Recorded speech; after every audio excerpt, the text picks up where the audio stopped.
नमस्कार MN news को आपण स्वागत। आज आम आसचु सामाखुंटा ब्लॉक रो गोटे गाँ लक्ष्मीपुर गाँ को जो थे कि आम देखुचु जो गरीब वृद्ध वृद्धा मान कि दयनीय अवस्था अच्छा सरकार कौन स्कीम पाखे पहुंची पार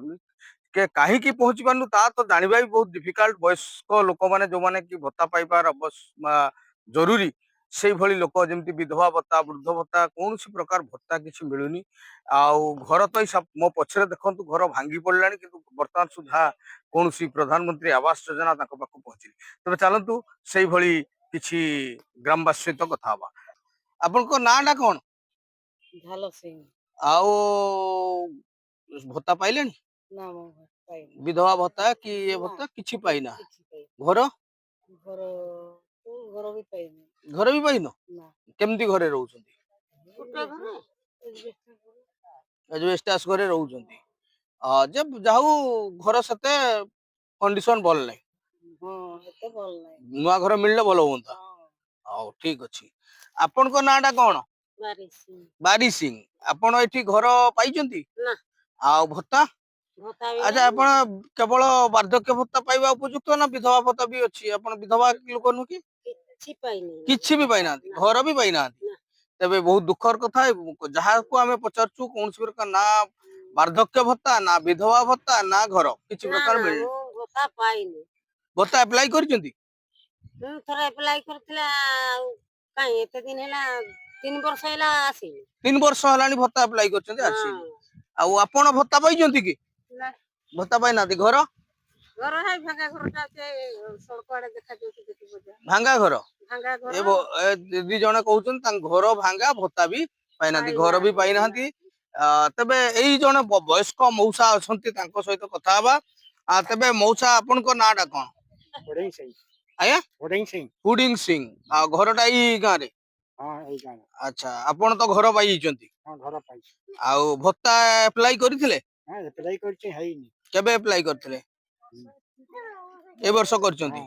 तो वर्तमान सुधा भत्ता मिलनी तो सरकार को कहूँ कौन कहे जे शीघ्र भत्ता दिंतु ठीक अच्छी जाहू समस्त को जदि यथाशीघ्र सरकारी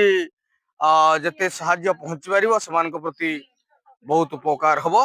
तबे ये गोटे घर को आसचु जोटा कि पूरा घर भांगी से जड़े मौसी अच्छा आम कथा पूर्व घरटा मुझे देखे दूसरी झाटीमाटी घर भांगी अच्छा आपण नाटा कौन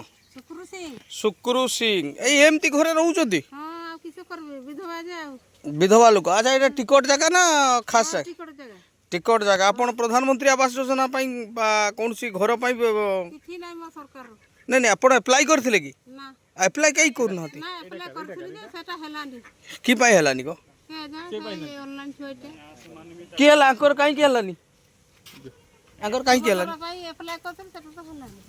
नमस्कार आपनकर परिचयटा परिचय मोर मु अजय कुमार देवी वीडियो तबे आम तो गोटे आज इनफर्मेशन देलु जे गोटे गाँव में ये अवस्था है जो घर भांगी बहुत वार्धक्य अवस्थार लोक जो मैंने से मैंने भत्ता पाई ना कि विधवा लोक भत्ता पाई ना तेबे किछि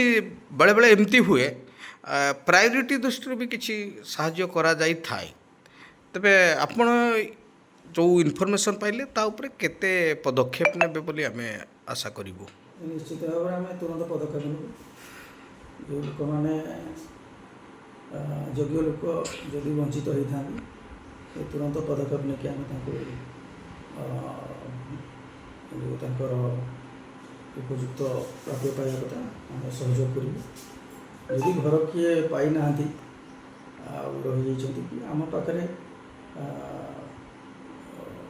बर्तमान अंत्योदय गृह योजना घर देवार व्यवस्था रही देखिए आम जदि योग्य हिताधिकारी गोटे लास्ट क्वेश्चन सर आमर जो survey sir must be door to door हुए जदि सिंगल डोर सर्वे हम ताले सेटा ठीक हो कि प्रधानमंत्री आवास योजना रे डोर टू डोर सर्वे होती सेटा वर्तमान सुधा कार्यकारी होना समस्त लोक मान समस्त हिताधिकारी पाइबे व्यवस्था रही किंतु ସମୟ ସାପେକ୍ଷ ହେବ ଯେତେବେଳେ ସରକାରଙ୍କ ଦ୍ୱାରା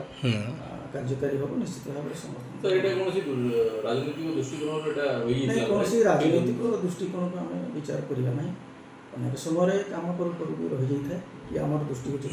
ଆପଣ ସାର୍ ସାମାଖୁଣ୍ଡା ବ୍ଲକର ଜଣେ ଆଗଧାଡ଼ିର ସେବକ କହିଲେ କିଛି ଭୁଲ ହେବନି ପ୍ରାୟ ଯାହା ବି ସମସ୍ୟା ଆସେ ପ୍ରାୟ ସଙ୍ଗେ ସଙ୍ଗେ ଆପଣ ପଦକ୍ଷେପ ନିଅନ୍ତି କିନ୍ତୁ ଆପଣଙ୍କ ଦୃଷ୍ଟିକୁ କେମିତି ଆସିପାରିନଥିଲା ଏତେ ବଡ଼